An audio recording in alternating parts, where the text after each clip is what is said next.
در ناحیه جبار رسولوف یک عائله که زن و شوهر نیت سفر حج داشتند مبلغ جمع‌آورده خود را به آبادانی محله مصرف کرده است. نماینده حاکمیت اجرایی در ناحیه میگوید که این عائله یک کوچه را asfaltpo'sh کرد. Otamro'da Tulchiboy ko'p yillar davomida ahli oilasi bilan hajga safar qilish niyatida mablag' jamlab yurgan edilar. Shu koronavirus kasalliklari tufayli, boshqa muammolar tufayli haj safarlariga bormasdan turib, shu mablag'larni yurtimiz obodonchiligi uchun sarflab, Sultonov ko'chasini to'liq ta'mirdan chiqarib berishdi. ما با این عائله سخاوتمند واخوردیم. Sultonov Otamurod mani dadam 1997-yil haj safariga borib kelganlar. Bularni Sultonova xosiyato'y mani onam uy bekasi edilar. Oddiy odam farzandlari bizni. 4 o'g'il, bir qizimiz bor. 5 ta farzandimiz bor, 10 ta nabiradorimiz. Xudoga shukr. Hammasi joy-joyida. Haj safariga bormoqchi bo'lib niyat qilib ayolim ikkovimiz nima qilgan edik? Shu mablag' yiqqan edik yillar davomida. Shuni shu ko'chamizga saqladik. Obodonchilikka saqlab oldik. 1 kilometr 200 metr joyni o'zimiz sog'inib. Mahallamizga chirog'imiz elektr energiya juda past edi, kuchlanishi. Shunga 720 metrga stolba sim cho'ynak qilib liniya olib kelib shu mahallamizga transformator o'rnatdik. Hammasini agar somoniga olsak qarib 210 ming, 220 ming somon pul sarfladik ko'chamizga. Maqsadim shu, hech bo'lmasa o'zimizni yashayotgan mahallamizni obod qilish edi, ko'chamizni obod qilish edi. Shunlarni sizlar qildik. Odamlarimiz ham juda yaxshi, haligi nima deydi, rahmatlar aytdi. Avvalasi Xudoga shukrlarga yetkazganiga, shu qo'limizdan kelsa Xudo berganda dehqonchiliklarimizga, ishlarimizga, tijoratlarimizga shu Xudo qo'llab, Xudo bergan paytda shukr ham qilishimiz kerak. Shu bir yigit kishini bir qo'li ochiq bo'lish kerak. Shu odamlar uchun odamlarga yordam qo'lini cho'zish kerak deb o'ylayman. به گفت مسئول بخش دین، تنظیم و عنعنه و جشن و مراسم ناحیه سالهای آخر با کمک سخاوتمندان و ثواب طلبان کارهای زیاد عملی شده ایستاده است. 2021-yilda 30 yillik istiqloliyatimizni munosabati bilan ikki ko'cha, ya'ni Solihjon Bohirov va Nusratulloh Maqsum ko'chalari dasta jamoana aholining yordami bilan va hojilarimiz, ya'ni ki haj safariga otlangan 2 nafar shahrimandlarimiz nomidan shu ko'chalar asfaltpo'sh, ya'ni asfalt munfarsh qilinib topshirildi. Obodongarchilik degani bu insonni qalbi bilan bog'liq narsa, insonning madaniyati bilan bog'liq narsa, insonning iymoni bilan hatto bog'liq narsa. Chunki iymonli odam hamma sohada qalbini, aqlini, madaniyatini, ma'rifatini ishlatadi.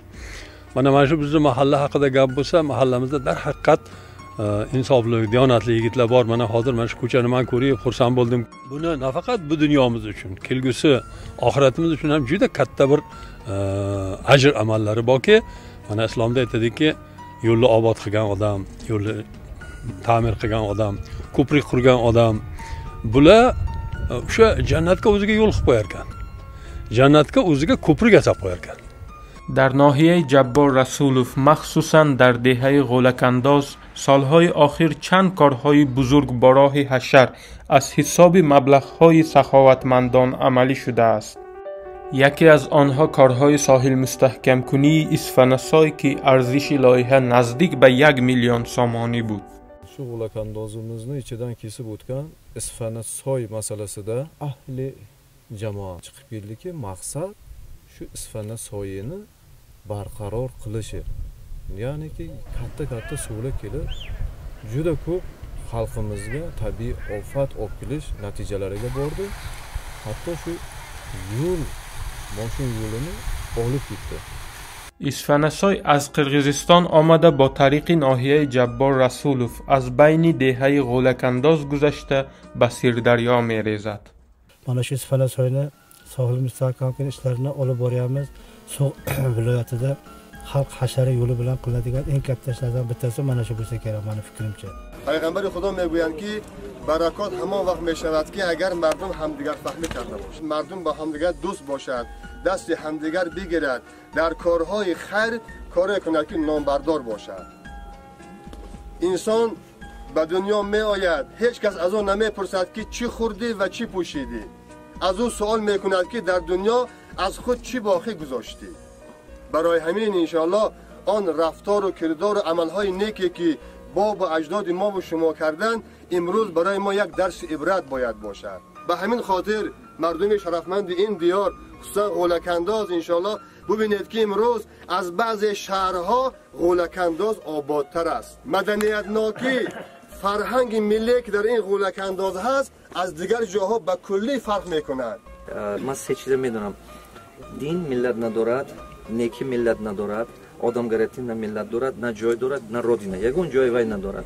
نیکی گوجه بخواهید کردن در کار، خدمت گوجه کردن در کار. صرف نظر است. از دنیا بسیار که بهترین گفتن. حدیث پیغمبر که همون برکت همون جبهه که یکدیگر فهمی باشد و دوستی باشد. بین نمیشد، بین یگون وقت نمیشد.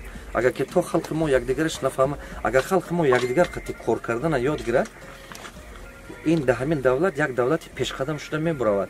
Mana shu Ispanashoy holatida kelib ko'rib, bu yerda juda katta ish bo'lganini o'z ko'zimiz bilan ko'rdik. Haqiqatan ham bu ishga qo'l urish, bu ishni boshida turish, bu ishni mana shunday bir kelgan ofatni oldini olish albatta bitta ikkita odam ishi emas. Xalqimizni endi birodarlar hamjihatlik kerak.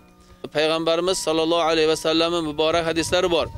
Ya'ni insoniyatning yaxshisi mana shu xalqqa, jamiyatga manfaat keltiradigan inson. Xudo xolsa inshaalloh bir 100 yillar davomida Xudo xolsa bu narsa o'zini shu istiqomi bilan, mustahkamligi bilan xalqimizni ko'p ofatlardan saqlab turadi. Shuning uchun rahmat avvalambor mana shunday xayrli ishlarda o'z hissalarini qo'shgan hamqishloqlarimizga, sohibkorlarimizga, oddiy xalqimizga birodarlar. روانشناس در آن عقیده هست که وقتی انسان کاری نیک را اجرا میکند قلب او تسکین مییابد. نفری که نیکی میکند از کار خود رغبت میگیرد و خود را خوشبخت احساس میکند. Psixologiya ilmida shunday bir tushuncha borki, biz u tushunchaning o'ziga baho berish yoki ruschasiga qilsak samootsenka deymiz. Shu yerda odam har bir o'zini qilgan ishidan qanday rag'batlanadi, qanday o'ziga baho beradi, ko'ngli qaysi tomonga, yaxshi tomonga yoki yomon tomonga qilgan ishiga shu ishni qildim, yaxshi bo'ldimi degan albatta o'zida insonda savol bo'ladi. Agarki biz bunga diniy tomondan qaraydigan bo'lsak, bu dinimizda ham bor, hozirgi dunyoviy ishlarda ham bor. Inson bu hamma vaqtincha. Biz hammamiz kelamiz va albatta ketamiz. Ammo lekin shunday insonlar borki, nomi abadiy o'chmaydi. Masalan, aytaylikki, Farg'ona kanali deylik yoki qaysi bilan aytsak, bu tarixda qoldi. U yerda necha kishi ishlaganlari, qancha qisqa bir muddatda bo'lgani tarixda qoldi. Xuddi shunday ham biz xohlaymizki, bu dunyodan kelib o'zimizdan yaxshi amal, yaxshi nom qoldirishga harakat qilamiz.